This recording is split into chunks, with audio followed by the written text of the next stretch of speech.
এখানে আদা রসুন পেঁয়াজের পেস্ট একসাথে করে রান্না বসিয়েছি।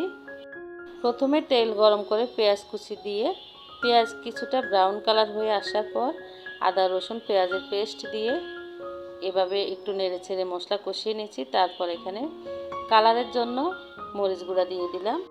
আসসালামু আলাইকুম, কি অবস্থা, সবাই কেমন আছেন? আশা করি যে যেখানে আছেন আল্লাহর রহমতে ভালো আছেন, সুস্থ আছেন। আমিও আমার পরিবারের সবাইকে নিয়ে ভালো আছি। মুরগির মাংস সাদা কোরমা রান্না করব। তো এখানে মুরগি কেটে কুটে ধুয়ে পরিষ্কার করে নিয়েছি। মুরগির মাংস রান্না করতে সাধারণত আমরা যে মশলাগুলি দেই সেই সমস্ত মশলা দিয়ে ভালো করে মশলা কষিয়ে নিয়েছি।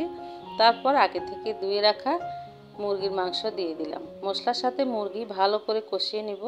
এই রান্নাটা আমি প্রেসার কুকারে বসিয়েছি। কারণ এই মুরগি অনেক শক্ত, এমনিতে নর্মালভাবে রান্না করলে রান্না হবে না, অনেক শক্ত থেকে যাবে মুরগি। এই মুরগিটা 4 কেজি 4.5 কেজি ওজনের।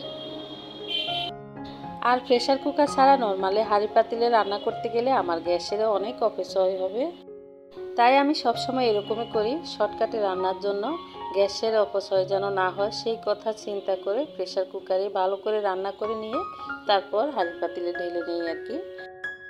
প্রথমে মাংস প্রেসার কুকারে দিয়ে ঢাকনা না লাগিয়ে একটু ভালো করে কষিয়ে নিয়েছি। তারপর প্রেসার কুকারে ঢাকনা দিয়ে 2-3টা সিজ দিয়ে আর কি মাংস আদা সিদ্ধ করে নিয়েছি।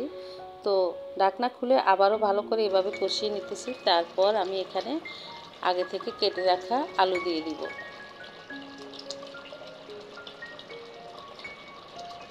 কোরমা রান্নায় কিন্তু সচরাচর আলু দেওয়া হয় না। তো আমি কি করি, মাঝে মধ্যে এরকম শক্ত মুরগি রান্না করলে একটু আলু দিয়ে রান্না করি, যেহেতু আমার বাচ্চারা আলু খেতে খুব পছন্দ করে।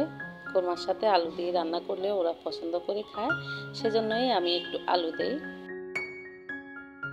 মাংসের সাথে আলু দিয়ে আলুগুলো ভালো করে কষিয়ে নিব। তারপর প্রেসার কুকারে ঢাকনা লাগিয়ে 2টা সিজ দিলেই হবে, আলুও সিদ্ধ হয়ে যাবে আর মাংসটাও বাকি যে হাফ সিদ্ধ ছিল সেটাও সিদ্ধ হয়ে যাবে। তো তেল বেশি উঠেছে, এখানে আমি প্রেসার কুকারে ঢাকনাটা খুলে দিয়েছি, কয়েকটা কাঁচামরিচ দিয়ে দিলাম আর ফাইনালি এখানে দুধ দিয়ে দিলাম। দুধটা আগে থেকে জাল করে নিয়েছি। এখন এই মাংসের সাথে দুধ দেওয়ার পর অল্প কিছুটা বলক তুলে নিলেই হবে, রান্না কমপ্লিট হয়ে যাবে আর কি। তো এই তো সবার অনেক পছন্দের মুরগির মাংসের কোরমা রান্না হয়ে গেল।